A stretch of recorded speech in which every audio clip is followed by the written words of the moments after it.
you ever wondered what it felt like to feel as if you couldn't control your own brain? I ask this because individuals with anxiety disorders face many challenges in everyday life, like not being able to control their own brains. Throughout middle schools and early years of high school, I felt as if I let my anxiety disorder boss me around and I felt I had no control in life. Anxiety disorders affect millions of people worldwide, impacting their daily lives by causing overwhelming thoughts and constant worries to affect everyday activities. In my speech today, I'll talk about the differences between regular anxiety and anxiety disorders, effects of anxiety disorders, and how to treat it. Some may believe ordinary anxiety is what anxiety disorder is, but in fact, it's quite the opposite. In the article, Understanding Anxiety, What's Normal and What's Not by Houston Belief Health, says ordinary worries in life, threatening events, for example, is normal, but people with anxiety disorders face worries and fears every single day. Incurring thoughts hold people back in everyday activities like going to school and socializing with friends. There are multiple types of anxiety disorders, and the most common one is GAD, aka Generalized Anxiety Disorder. GAD is described to have people experience excessive or unrealistic fear with little to no reason. I personally experienced this when I was worrying about things that didn't matter, like my login history and my security on my Xbox account. It bothered me for about 5 months. It made me not hang out with my friends. It made me not even want to play the game anymore. It was draining.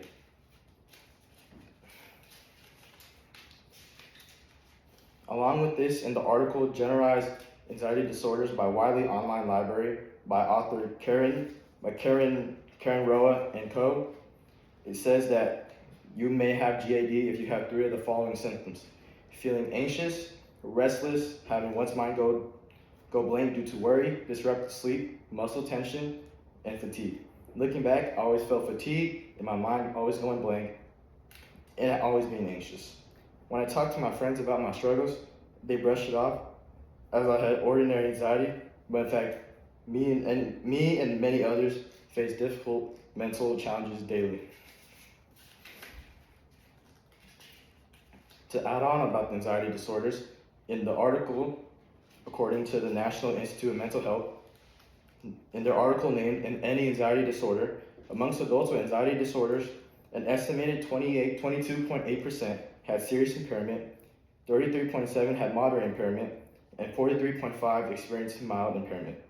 Some effects can be isolation, relationship strains, and severe sleep disruptions for serious impairments, while for moderate impairments can be avoiding social events like hanging out with your friends and having difficulty in decision making. For mild, it can be worries that last but aren't consistent and some sleep loss. To add on, many of these effects of anxiety disorders are caused by recurring and intrusive thoughts. These thoughts are described to be unwanted and consistent in everyday life that bother you. These thoughts are the main reason why some people with anxiety disorders believe they can't control their own life. These thoughts can occur from the moment you wake up to you being at school doing homework to even during the middle of your favorite game on the Xbox or even in person while playing your favorite sport. When I had anxiety disorder, I believed there was no cure, and I felt that I didn't have anyone to talk to about it, but then I sought help.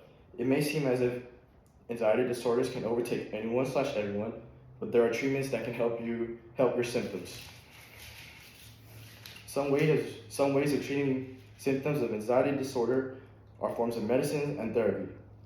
The most common treatments are pharmacotherapy and cognitive behavioral therapy. Pharmacotherapy is a medication, while CBT is a form of psychotherapy. As said in the article, a randomized double-blind placebo-controlled study by behavioral brain research by author Daniel Gromer and co. It speaks on how some clients reacted to medicine differently than others. Although these forms of treatments are common practices, they all don't work the same for everyone. In the article, it speaks about how doctors have developed a non-invasive brain stimulation techniques that help and be another form of treatments.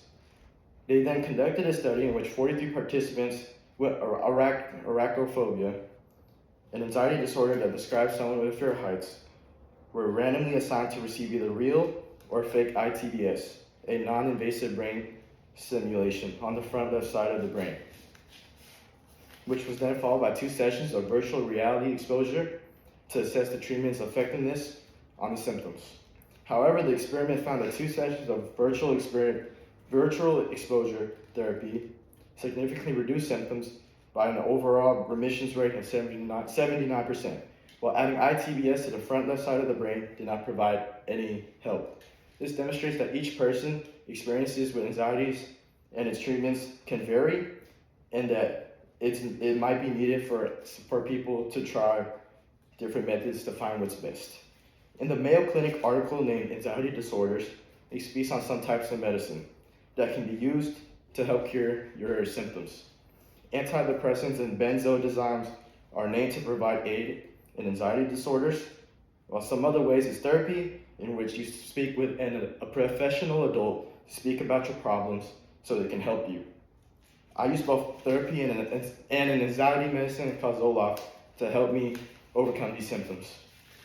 Although I had multiple relapses, I kept getting back on it and off. But on the final time, I just kept in on it and slowly cut it off month by month, and I was finally able to be cured. Although many people face problems with anxiety every day, there are treatments that can help you, and you just have to stay consistent and find the one that works best for you. Life can be really challenging when you believe you don't have control of your own life. But this doesn't last forever. Even though you may believe people don't understand your struggles, there are ways to treat it, and there are people that know what you are feeling. My purpose today was to explain the disorder that I faced my fair share of problems with, wanting people to really learn what it's like to have an anxiety disorder. And throughout my life, I was faced with obstacles that I particularly put myself in. At times it felt hopeless that I couldn't control my brain. But I was finally able to get over it, and I knew that this was like any other obstacles I faced before. Thank you. All right. Thank you.